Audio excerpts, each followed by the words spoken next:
These are some of nature's most unusual geological formations. Weird arches, fantastic spires, towering cliffs, massive buttes, unlike those anywhere else in the world. We're going to visit these strange formations in Utah's canyon country, find out how they were formed hundreds of millions of years ago, and learn about the colorful history of Indians, outlaws, and explorers who survived in this rugged wilderness. Today, when Discovery takes a first-hand look at nature's strangest monuments.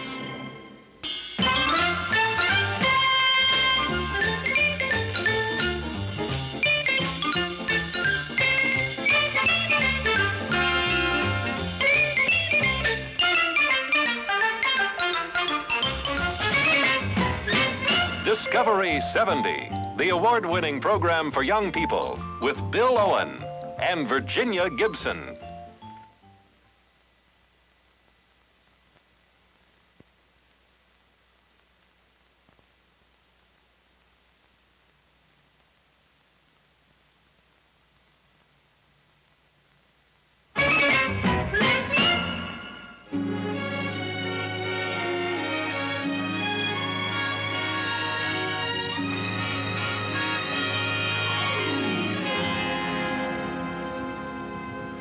Hi, and welcome to Discovery. We're in Arches National Monument, in the heart of Utah's Red Rock country, at the foot of some of the most unusual and startling rock formations to be seen anywhere in the world. This is America's canyon country. Over 1 million acres of mesas, canyons, arches, and monoliths, with the Colorado River winding through its center. The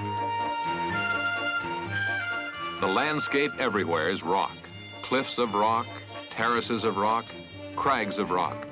A whole land of naked rock with giant forms carved on it. Cathedral-shaped buttes towering hundreds or thousands of feet. Cliffs that cannot be scaled.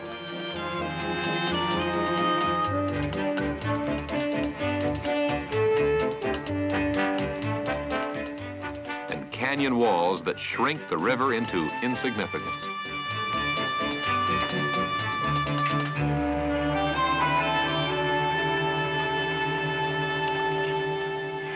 That's how John Wesley Powell, the first white man to explore Canyonlands extensively, described this remote corner of southeast Utah a century ago.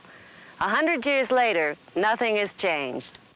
Today, the guides through Canyonlands and Arches country are the rangers of the National Park Service, such as naturalist William Taylor. Long ago, a man who wanted a life in the wilderness built this small log cabin. Ranger Taylor has brought a busload of third-grade children here from the neighboring town of Moab to acquaint them with the geography and geology of the area. Arches National Monument started out, well, kind of like a mountain range, only a mountain range that the middle's fallen in on now, and there's a big valley down it. Now, actually, before that, it was one layer after another of different kinds of rock. Part of it had been sand, one time a desert. Other kinds of rock came in that were made out of mud. They were floods or part of a stream or the bottom of a pond, then more sand underneath that. But the most important layer of all was left behind by a part of the Pacific Ocean over 250 million years ago, and this is a bed of salt. Well, salt is plastic, and when you pile a mile or 2 miles of stone or rock on top of it, all those tons and tons and tons of pressure pushing down squeeze it up in different places. And what happened here in Arches was that a great flat bed of these layers of rock kind of squeezed up in a long line. As you continue along through Arches country, you also see spectacular towers, sweeping coves, shapes resembling figures of men and animals, balanced rocks, and other weird forms. All the names of the formations in this area were given to match the fantastic shapes.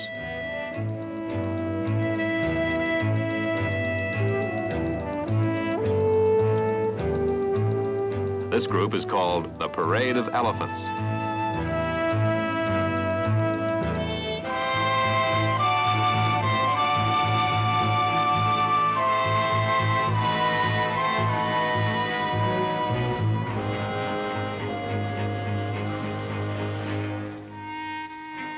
Devil's Garden.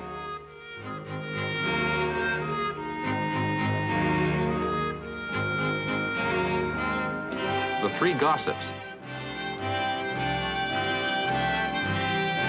Here is Park Avenue, a corridor-like formation that reminded early visitors of a big city skyline.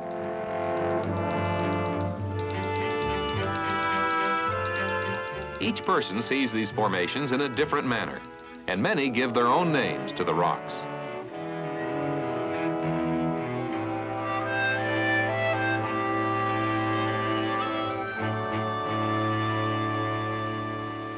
We're standing on the Dead Horse Point overlook. The substance of this plateau is again sandstone. Sands of oceans, winds, floods, and ground-down mountains in layer after layer, each with its own past. It's upon this substance that the forces of nature have worked for about 70 million years to produce this remarkable landscape.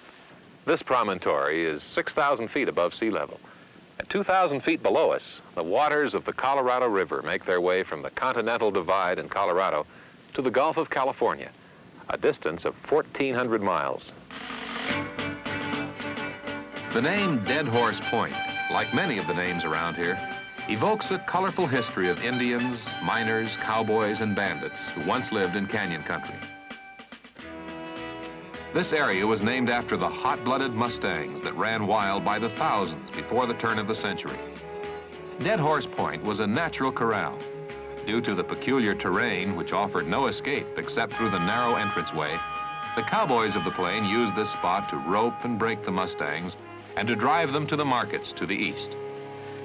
An eagle or mountain goat can move easily through this wilderness, but the human visitor who wants to take a closer look at some of these strange monuments will have to leave his car for travel on foot, horseback, or jeep. But Jenny, perhaps the most exciting way to see this magnificent country is from the air. We'll see how well nature designed Dead Horse Point to help the cowboy in his work. And we'll see one of the world's largest man-made lakes and nature's largest bridge. And we'll do that in just a minute.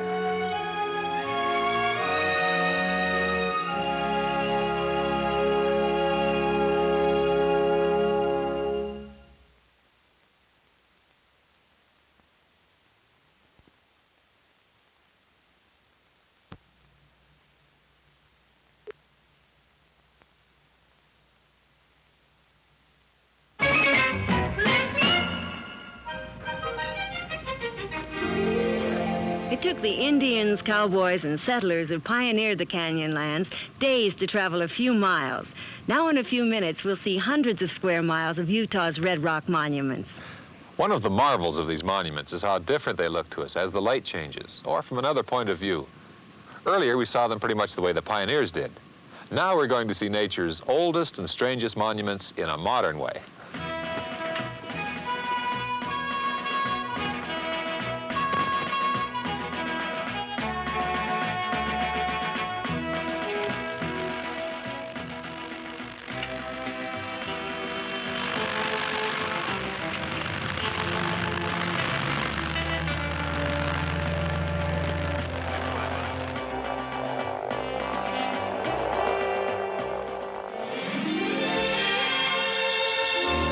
The mystery and fantasy of canyon country is best revealed from this bird's eye view.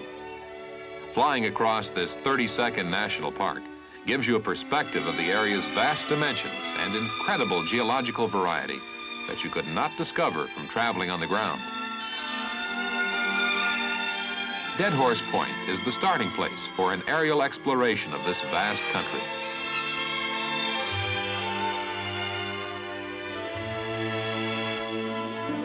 Heading westward, you soon reach Chesler Park, a landscape that from above must be as surprising and unreal as the first glimpse of the moon's surface. Here, the hardness of sand and barren rock disappears.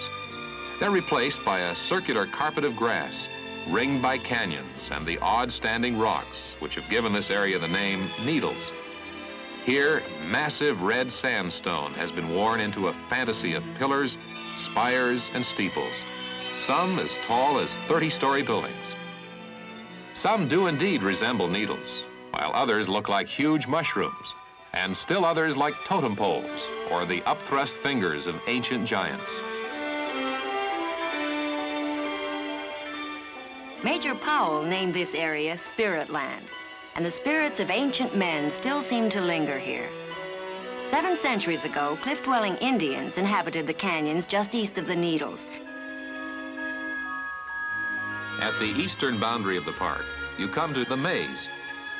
Little known and seldom entered, this is an intricate network of narrow ravines cut into red sandstone.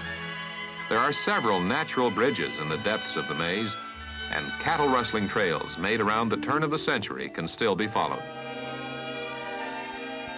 Not recorded by the census taker were a few notorious rustlers and train robbers who took refuge in the rock crannies and high mesas of this section of canyon country.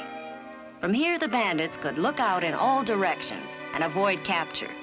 Among them was the famous outlaw team of Butch Cassidy and the Sundance Kid, who are part of the folklore of the region. This area has been named Robber's Roost. From the top, Cassidy and his gang could be hidden from view and see out for miles around. It's said there is still stolen treasure buried here.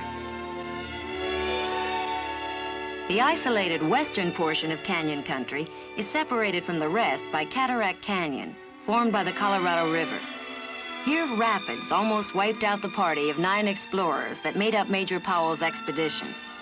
One of the explorers said of it, "Here, grandeur, glory, and desolation are all merged into one." The Major and his party took 8 days to line their boats along the rugged banks to avoid running Cataract Canyon's man-eating rapids. Today, during the summer, guides take adventurous visitors along the same route. Until the backup waters of the Colorado formed Lake Powell, Rainbow Natural Bridge was rarely visited.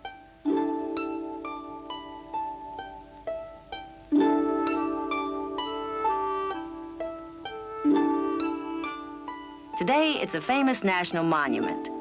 Colorful, symmetrical Rainbow Bridge is greater in size than any other known natural bridge.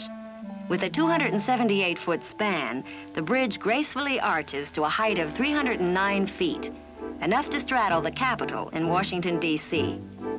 Thicker at the top than a 3-story building, it's wide enough at 33 feet to accommodate the average highway. The coloring becomes brilliant in the afternoon sun, possibly the basis for the Indian legend that the arch is a rainbow changed to stone. But while Rainbow Bridge inspired the legends of ancient Indian tribes, to the Mormon pioneers of the last century, its awesome surrounding country was a reality to deal with, a rugged landscape that had to be crossed. From here, it seems the Mormons achieved the impossible when they took their families, livestock, and wagons up and over these sheer canyon walls. Along the side of San Juan Hill, named for the river beside it, we can still see part of the Mormon Trail. Throughout canyon country, we discover reminders of the courage, strength, and tenacity of those who settled this beautiful but demanding land. In April of 1880, 250 Mormon pioneers looking for better farming lands to the south of earlier Mormon settlements took 3 days to struggle up that trail.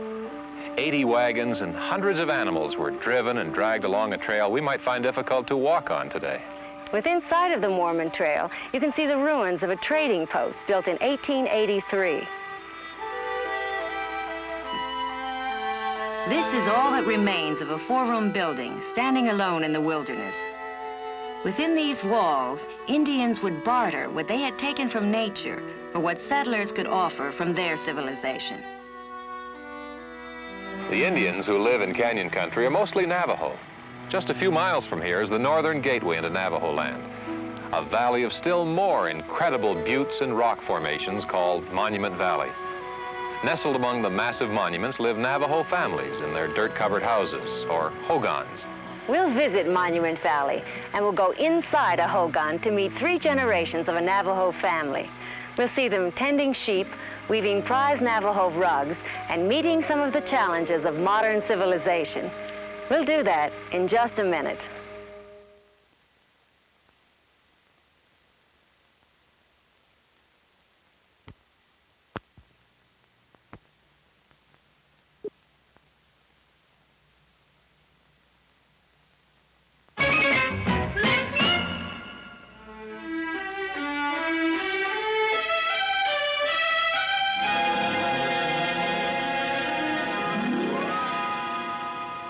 enter Monument Valley a few miles above the Utah-Arizona border.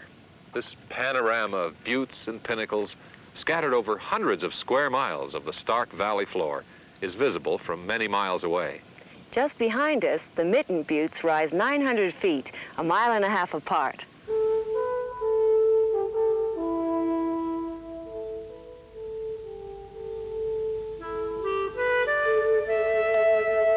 And to the north, huge monoliths tower over the valley, with names like Cathedral Rocks, Brigham's Tomb, Eagle Rock Mesa, Gray Whiskers, and Eye of the Sun.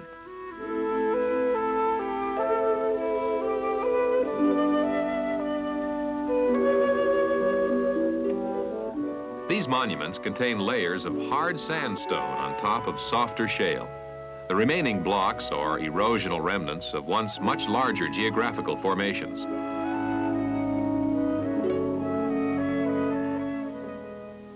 Around the monuments, there's little vegetation, chiefly desert pinyon and small juniper trees. The seeds of the juniper are used by the Navajo to make their beautiful necklaces and other kinds of jewelry. The smaller desert brush, like tumbleweed, rabbit brush, broomweed, and Mormon tea, is barely adequate to feed the remaining flocks of sheep and goats herded by the sparse Navajo population.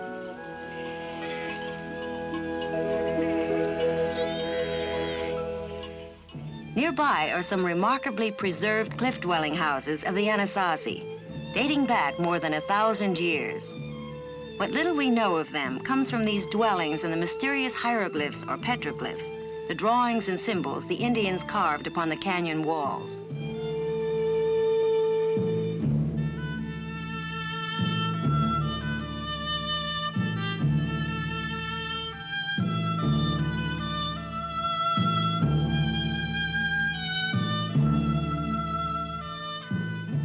The Navajo today is the largest tribe in the United States, numbering about 120,000, and their reservation is about the size of West Virginia. The rugged, arid countryside has made living off the land difficult, and the days of total dependence on grazing and agriculture have passed. However, in Monument Valley's canyon recesses, or in the shadow of its mesas, there are still about a dozen Navajo families, tending sheep, weaving colorfully patterned rugs, and patiently receiving the summertime visitors who come here each year. One Navajo family that still lives here are the Jacksons, whose dirt-covered hogans and plain-frame summer shelters stand in contrast to the cars and pickup trucks that Mr. Jackson uses in construction work off the reservation. His brother tends the family flock of sheep and goats as it makes its way to the upper reaches of the valley.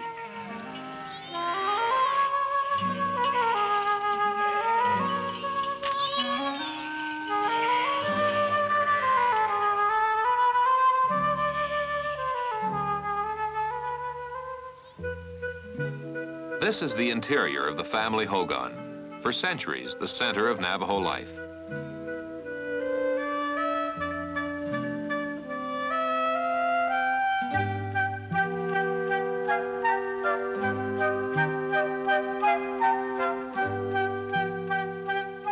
It's a snug, thick-walled dwelling made of earth and logs, with a smoke hole in the center, and an entrance facing out onto the most imposing monuments in the valley.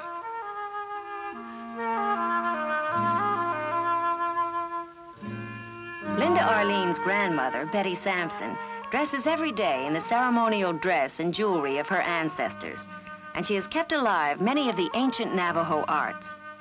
Although the Navajo have been weavers of rugs only since 1900, their work is prized around the world for its beautiful and original designs and its striking use of colors. Each rug is unique. Mrs. Jackson, like every other weaver, develops her design and chooses her colors as she goes along. Mrs. Jackson is handing down her precious skills to her granddaughter. She performs all the necessary tasks herself, from shearing the wool through carding and dyeing it before starting to weave.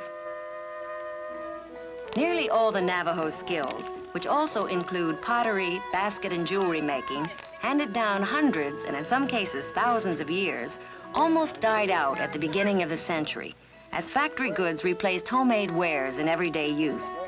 But traders, recognizing the rare and unusual workmanship and craft involved, encouraged a revival of native arts, and today they flourish in Monument Valley.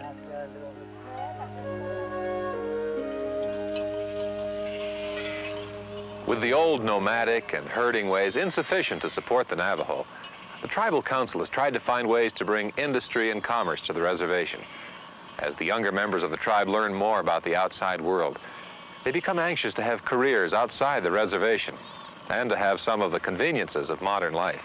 And yet, by custom and tradition, most of the Navajo are still drawn to the old way of sheep and the hogan, the closely knit large family, the rituals and dances to keep well and ward off the evil spirits.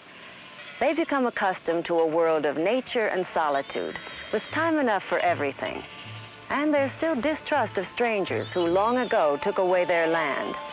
With this clash of civilizations, there have been many difficult adjustments, but the Navajo are determined to choose their own destiny, whether it's here in the valley or across the distant hills. We'll be back in just a minute.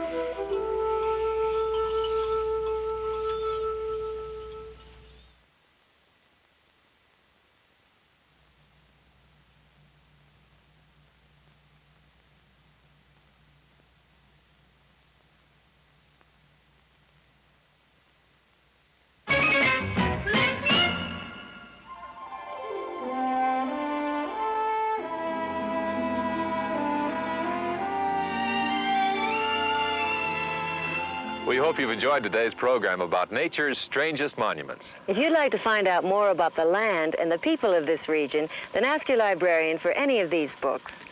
Utah by Alan Carpenter, Dancing Cloud by Marion Conrad Buff, and this book, Along Sandy Trails by Anne Nolan Clark. Be sure to be with us next week for another exciting adventure as Discovery continues to discover the world. Bye-bye. Bye.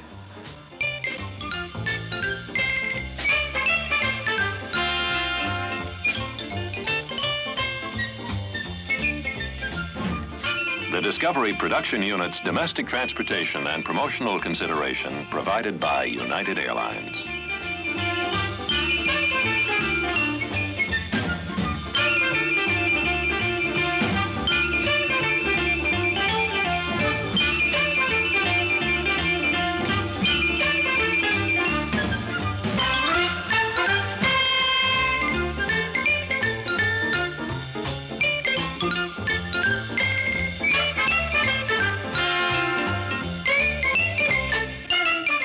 This has been a Jules Power production in association with ABC News.